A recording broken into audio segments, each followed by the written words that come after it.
Selamat siang saudara-saudari yang terkasih dalam nama Tuhan Yesus Kristus. Shalom. Shalom. Hari ini kita sama-sama berkumpul dan dalam kasih dan pengharapan untuk sama-sama merenungkan firman Tuhan yang akan menguatkan iman kita. Mari kita mengambil sejenak waktu untuk merenungkan betapa besar kasih-Nya bagi kita, sehingga sampai pada saat ini kita masih ada. Mari buka hati kita untuk mendengarkan pesan Tuhan pada hari ini. Saya ajak jemaat untuk membuka Alkitab kita yang terambil dari 1 Yohanes pasal 3 ayatnya yang 11 sampai ke 18. Demikian firman Tuhan, kasih terhadap saudara sebagai tanda hidup baru. Ayatnya yang ke-11, sebab inilah berita yang telah kamu dengar dari mulanya, yaitu bahwa kita harus saling mengasihi, bukan seperti Kain yang berasal dari si jahat dan yang membunuh adiknya. Dan apakah sebabnya ia membunuhnya? Sebab segala perbuatannya jahat dan perbuatan adiknya benar. Janganlah kamu heran saudara-saudara, apabila dunia membenci kamu. Kita tahu bahwa kita sudah berpindah dari dalam maut ke dalam hidup, yaitu karena kita mengasihi saudara kita.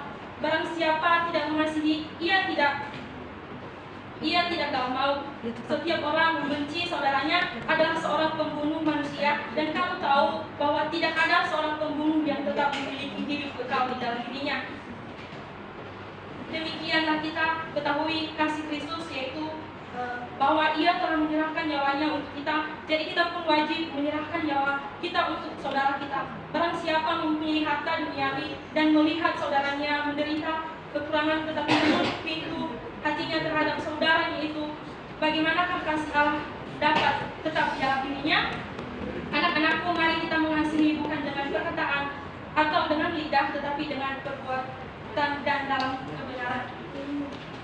Baik, saudara-saudari yang terkasih dalam nama Tuhan Yesus Kristus, yang menjadi latar belakang dalam ayat ini, yaitu di mana ayat ini ditulis oleh Rasul Yohanes, salah satu murid. Seorang Yohanes adalah salah satu murid terdekat Yesus. Surat ini ditunjukkan kepada jemaat Kristen di Asia Kecil yang menghadapi berbagai tantangan, termasuk ajaran sesat dan perpecahan. Hal utama yang ditekankan oleh Yohanes dalam ayat ini yaitu di mana Yohanes menekankan pentingnya kasih sebagai tanda kehadiran Allah dalam hidup orang percaya. Dan konteks sejarah pada ayat ini yaitu pada masa itu banyak orang yang mengklaim beriman tetapi hidup dalam percaya yang bertentangan dengan ajaran Kristus. Yohanes menegaskan bahwa kasih pada sesama bukti nyata dari iman yang sejati. Baik saudara-saudari yang terkasih, yang menjadi tema kita pada hari ini yaitu cinta yang sejati dalam Kristus. Di mana kita tahu saudara-saudari yang terkasih, cinta yang sejati dalam Kristus mencerminkan nilai-nilai Kristiani yang mendalam, menekankan kasih yang tulus, pengorbanan dan hubungan yang erat dengan Tuhan.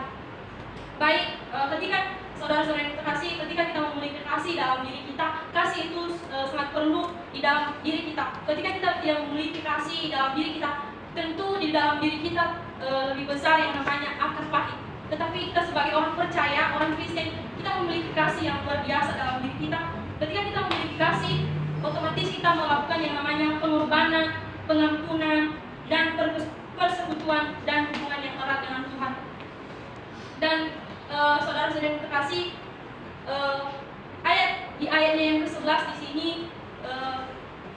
sudah menjelaskan dari awal yang dimana kita diperintahkan untuk mengasihi, yang dimana cinta sebagai perintah awal yang diajarkan oleh Kristus. Kita mengerti dan sudah paham di mana kasih yang lebih besar yang kita kenal, yaitu kasih Kristus yang rela mengorbankan dirinya di kayu salib, sehingga ia rela disalibkan, dibunuh di atas kayu salib hanya demi cinta kasihnya kepada kita semua, sehingga kita memperoleh keselamatan. Amin. Yang menjadi poin pertama bagi kita semua yaitu identitas sebagai anak Allah. Kita dapat melihat dalam ayatnya yang ke-13 sampai 15, yang dimana dunia membenci orang yang hidup di dalam kasih.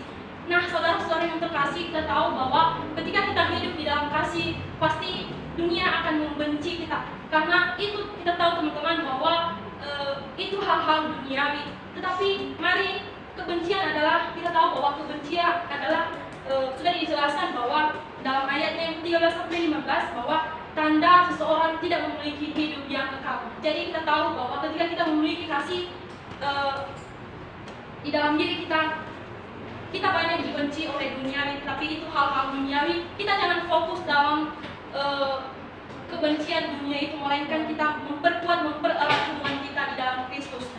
Yang menjadi poin kedua yaitu kasih yang nyata. Kita bisa melihat dalam ayat 16 sampai 17 di mana Kristus merupakan contoh, di mana Kristus telah menjadi contoh kasih yang begitu besar dalam kehidupan kita, sehingga ia telah mengorbankan dirinya di kayu salib. Dan teman-teman, poin ketiga yaitu yakinkan dalam kasih. Keyakinan dalam kasih, kita bisa melihat dalam ayat yang ke-18, di situ dijelaskan bahwa cinta harus diapresiasikan dalam tindakan yang nyata, bukan hanya dengan kata-kata saja, melainkan kita perlu tindakan baik itu terhadap sesama dan terhadap Kristus. Baik teman-teman, kesimpulan kita pada hari ini yaitu di mana ayat ini mengajak kita merenungkan bagaimana kita mengasihi sesama sesuai dengan tindakan Kristus. Cinta bukan hanya sekedar perasaan, tetapi sebuah tindakan nyata dalam kehidupan kita sehari-hari.